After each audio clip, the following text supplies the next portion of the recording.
Bonjour. Dans cette vidéo, on va concevoir un circuit imprimé avec Proteus 7.10. Pour cela, on va utiliser Isis pour saisir le schéma de notre circuit. Et on va utiliser aussi Ares pour faire le routage. On va choisir pour notre projet des composants avec empreinte, package, ce qui permet la visualisation PCB et la visualisation 3D.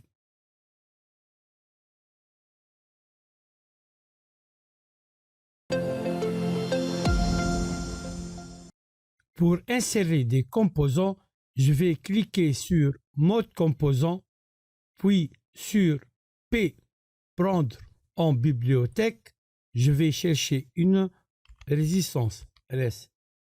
Donc, je double-clique sur la résistance et la résistance se rajoute dans la liste des composants. On remarque que cette résistance possède une empreinte pour la visualisation PCB. La distance entre les pins de cette résistance est de 0,4 inch, 0,4 pouces, c'est-à-dire 400 TH, donc ça fait 10 mm. Je vais chercher ensuite une LED verte, LED green. Et on remarque que cette diode LED n'a pas d'empreinte pour la visualisation PCB. Et je vais ajouter enfin une batterie.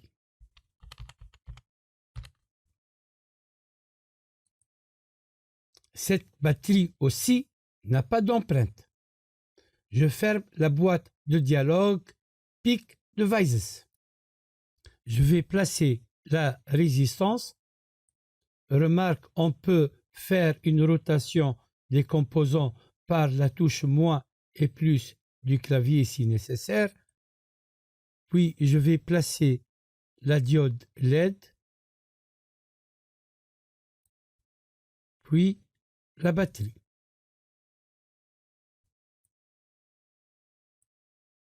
Je vais éditer les propriétés de la résistance et je vais choisir une valeur de 220 ohms pour la résistance.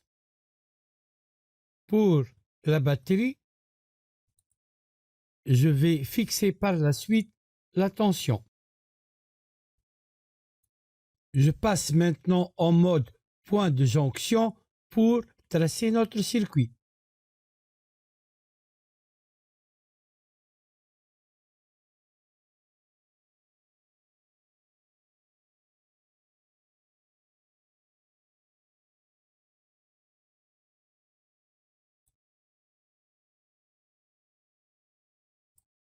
Je vais cliquer maintenant sur Route Sheet. On remarque que pour la diode LED et la batterie, le package missing, c'est-à-dire manque. Donc, il faut attribuer à chacun d'eux un package. Pour la diode LED, par exemple, on peut faire double-clic. On va chercher un PCB package. Vérifiez bien que exclure du PCB est décoché. Donc, on va chercher un package pour la diode LED. Je vais choisir ce package. OK.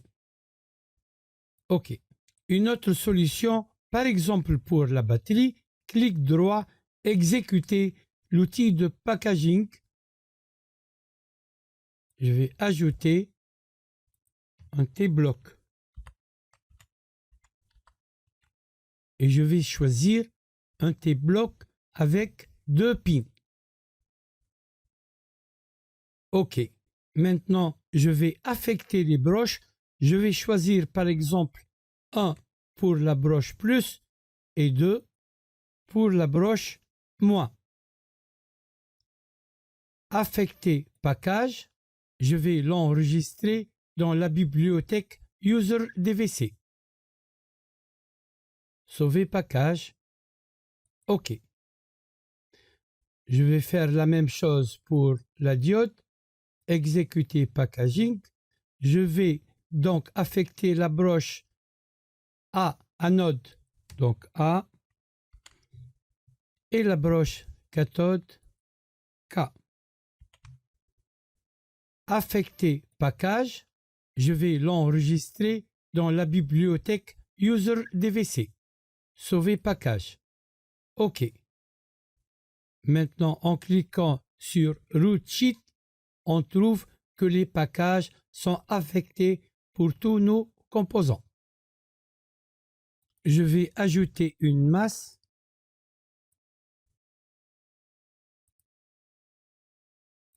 et préciser l'alimentation. Par exemple, je vais écrire tout simplement 5 volts.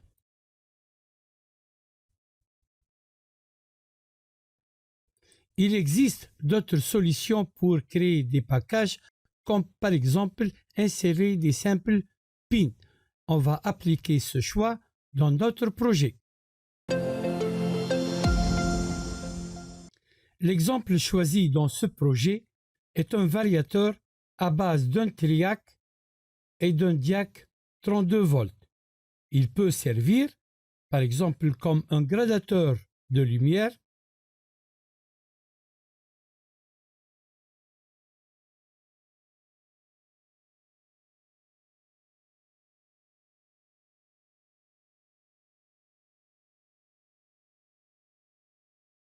ou un variateur de vitesse pour un moteur.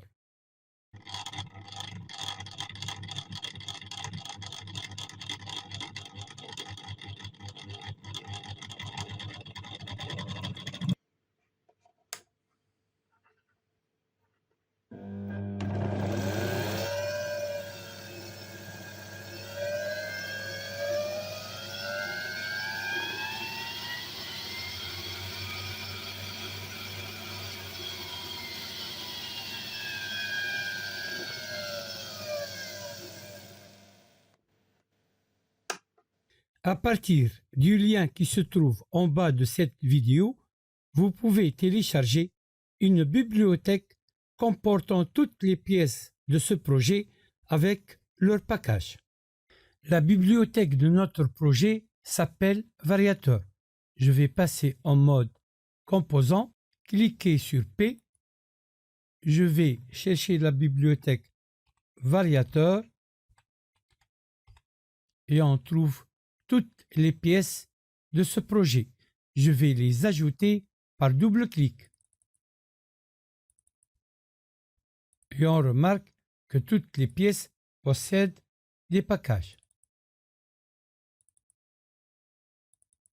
Les pièces sont ajoutées dans la liste. Je ferme la boîte de dialogue Pick Devices. Maintenant, je vais placer ces composants sur la feuille de travail. Le triac, la résistance 4,7 kg, la résistance 22 ohms, le diac,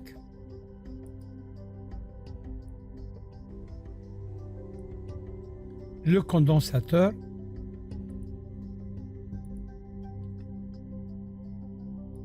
le potentiomètre,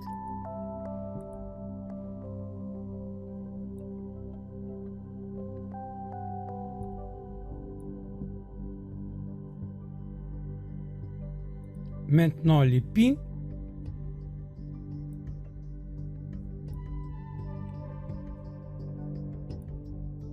J1, ensuite J2,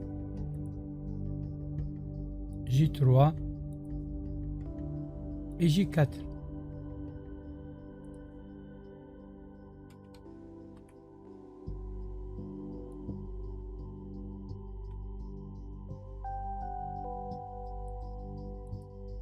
Je vais passer maintenant en mode point de jonction pour compléter le schéma.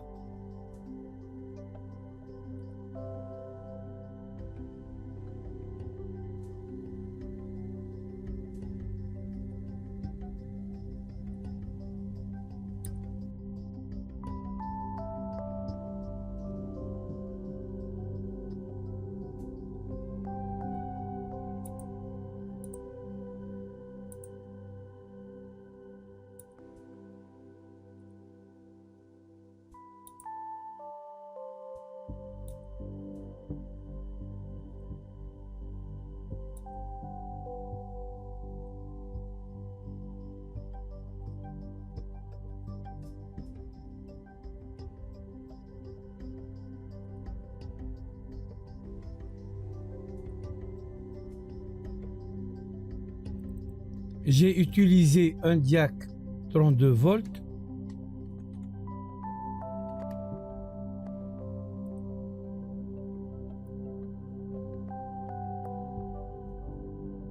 Pour le triac, j'ai utilisé un triac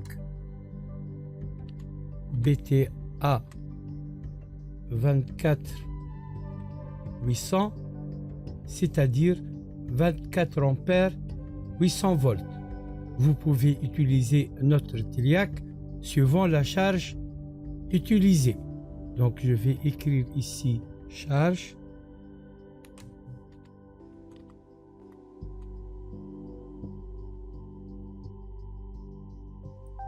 Et ici 220 volts. Puis fichier enregistré.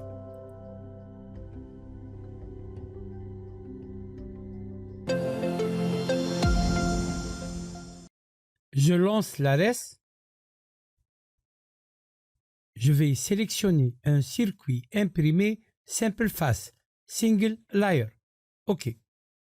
Je vais choisir l'unité métrique, soit en appuyant sur la lettre M du clavier ou en cliquant ici, ou bien affichage unité système métrique.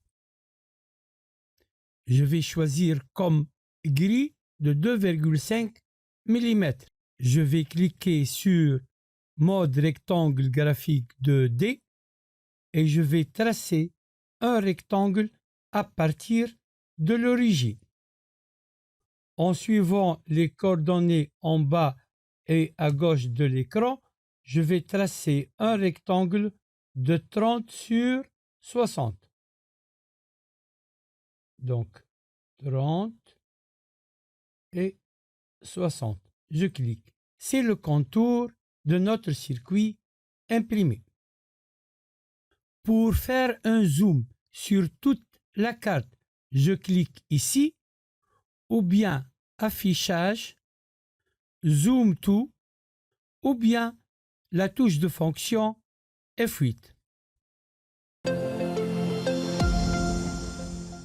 Je vais passer maintenant sur mode composant et sur la face des composants, component side, je vais placer mes composants. Remarque, dans outils, je peux choisir un placement automatique, mais je préfère un placement manuel et je vais commencer par le triac. La résistance R2.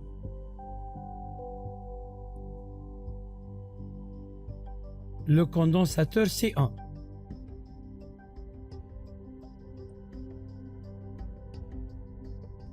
Le potentiomètre. Le diac. Mais là, on doit faire une rotation horaire.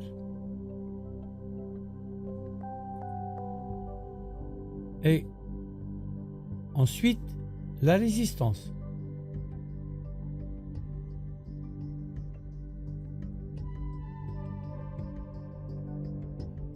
Ensuite, J1. J2.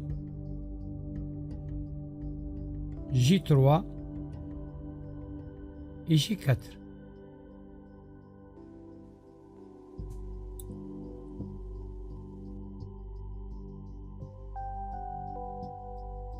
Zoom d'une zone. Avant de passer au routage, je vais changer la taille de quelques pastilles. Pour faciliter la préparation de ce circuit imprimé, je vais choisir pour tous les composants un perçage de 1 mm, c'est-à-dire 40 thou. Je passe en mode pastille. Par exemple, ici, j'ai une pastille circulaire C150-60, c'est-à-dire le diamètre extérieur est 150 thou et le diamètre intérieur 60 thou.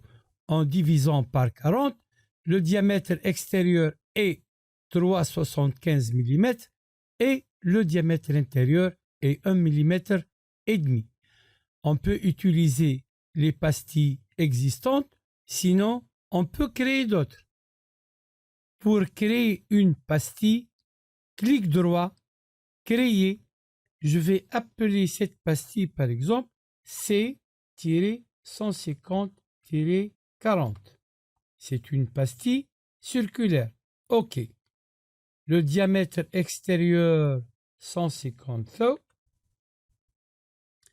Trou de perçage 40 thou. OK. La pastille est créée maintenant. Si vous voulez, je peux l'utiliser dans notre circuit.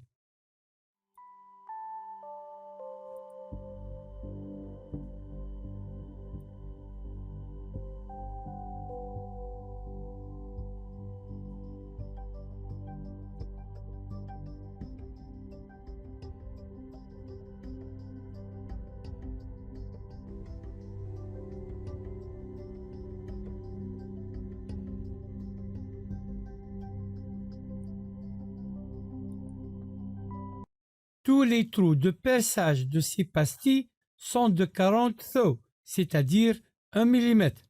J'ai besoin d'un trou de perçage de 3 mm pour la fixation du radiateur du triac. Pour cela, je vais créer une autre pastille que je vais appeler par exemple C150-120. OK, donc le diamètre extérieur est 150 thou et le trou de perçage 120 thou, c'est-à-dire 3 mm. OK, je vais placer cette pastille ici. Pour que cette pastille soit considérée comme un simple trou, je vais changer de couche. Et je vais choisir la couche drill hole, c'est-à-dire trou de perçage.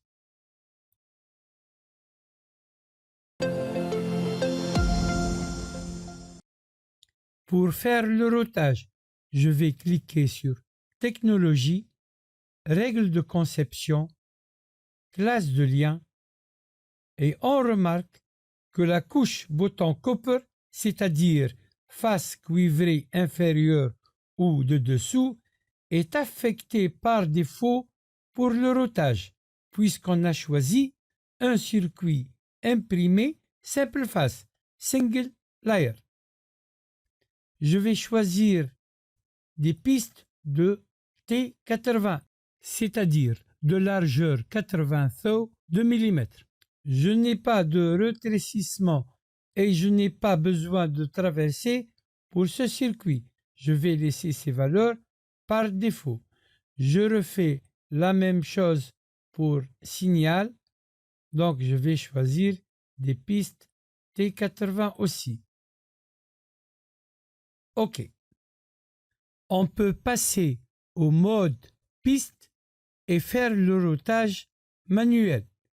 Ou bien, on peut lancer l'outil routeur automatique. Ou bien, d'ici. Je vais lancer le routage automatique. Lancer routage.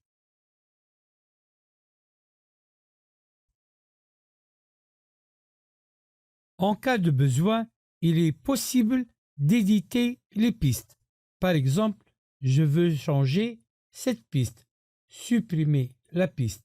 Je peux tracer cette piste manuellement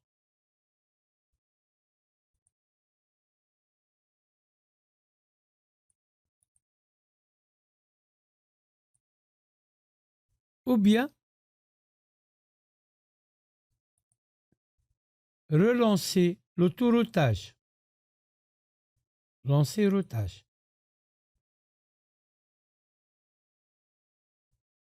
Je vais refaire cette piste aussi. Supprimer. Je suis toujours avec T80.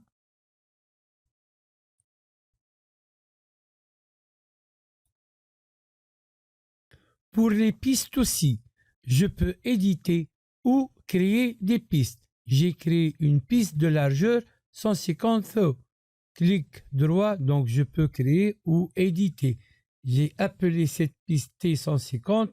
La largeur de cette piste est 150 thou. Je peux changer le style de piste T150.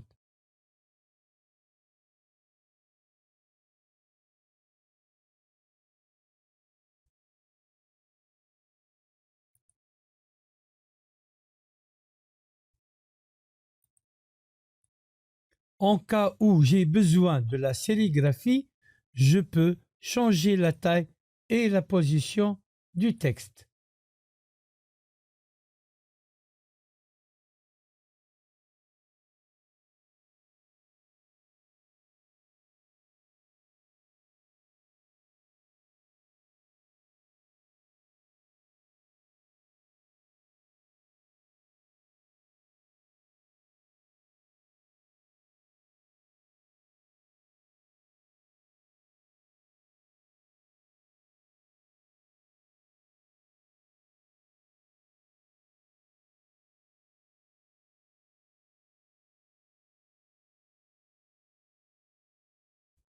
Zoom to. Très important. On est maintenant sur la couche top silk, c'est-à-dire face de dessus, côté composant et sérigraphie, tout ce qui est en bleu clair. Les pistes sont sur la couche bottom copper, face cuivrée de dessous, tout ce qui est en bleu foncé. Donc, on travaille ici en transparence, c'est-à-dire c'est comme si la plaque de notre circuit imprimé est transparente. Pour le contour du circuit imprimé, je vais changer de couche. Par défaut, il doit être dans la couche Board Edge. Mais par exemple, le logiciel FlatCam demande un contour dans la couche Mechanical 1. Le logiciel CopperCam reconnaît le contour quand il est dans la face cuivrée Bottom Copper, mais j'ai testé qu'il accepte aussi Board Edge. Donc je vais choisir Board Edge. Revenons maintenant aux pistes. On a dit qu'ils sont sur la couche cuivrée de dessous, Bottom Copper. Donc ils sont maintenant inversés. Et pour les voir dans le sens réel, il faut retourner la plaque du circuit imprimé. Un texte sur la face cuivrée peut résoudre l'ambiguïté du sens du circuit imprimé.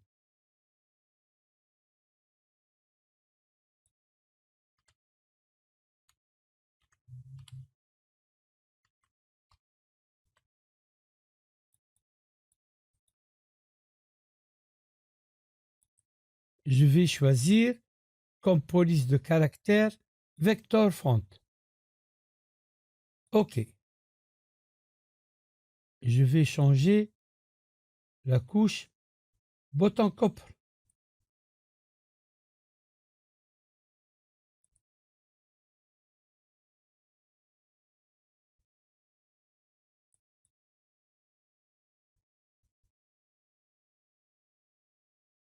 Je n'ai pas inversé le texte. On va voir la visualisation 3D. F8, c'est pour la vue de face.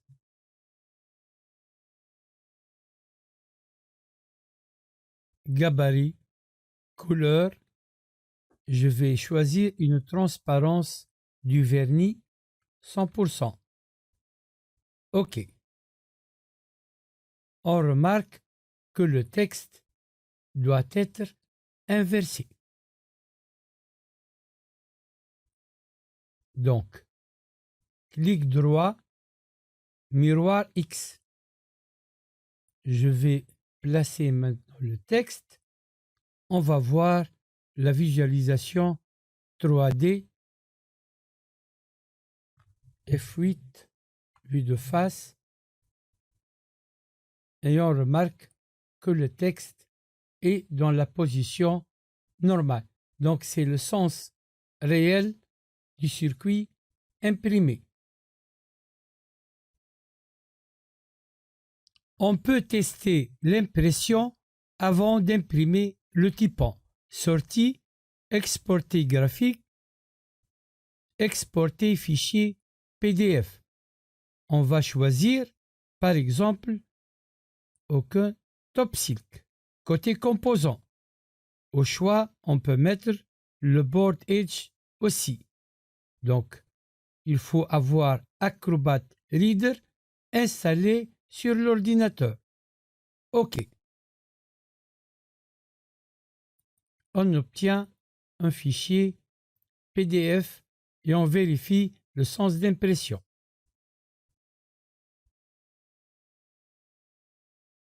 Sortie, exporter graphique, exporter fichier PDF.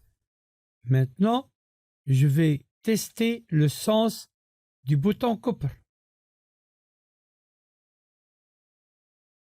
OK.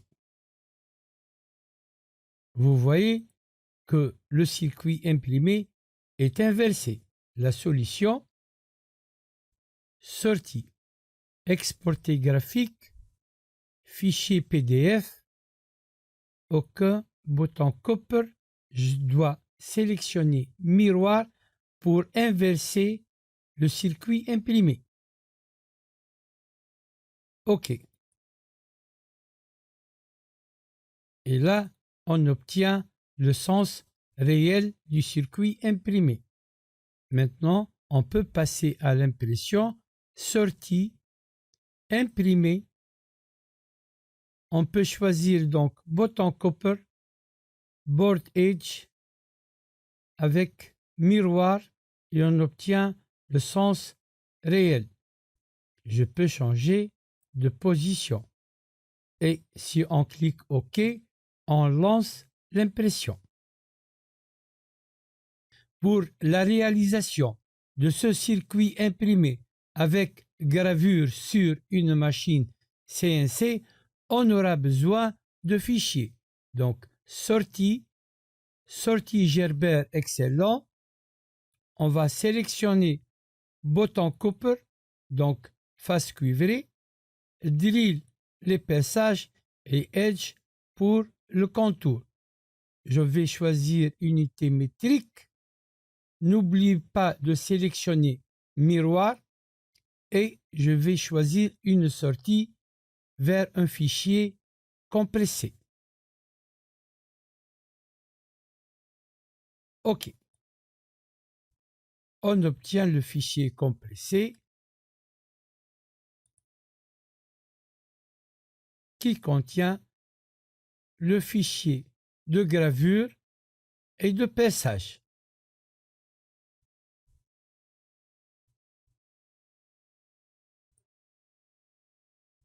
On a besoin aussi, sortie Gerber excellent.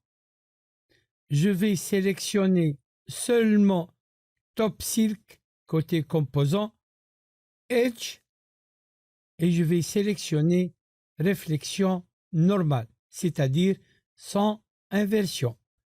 Je peux choisir sortie, puisque c'est un seul fichier, sortir vers fichier TXT séparé. OK. J'obtiens le fichier Top Silk, je peux le mettre dans le dossier du variateur de 120 volts. Rendez-vous donc la prochaine vidéo pour réaliser ce circuit sur une machine CNC par gravure. Je vous remercie pour votre attention. Au revoir.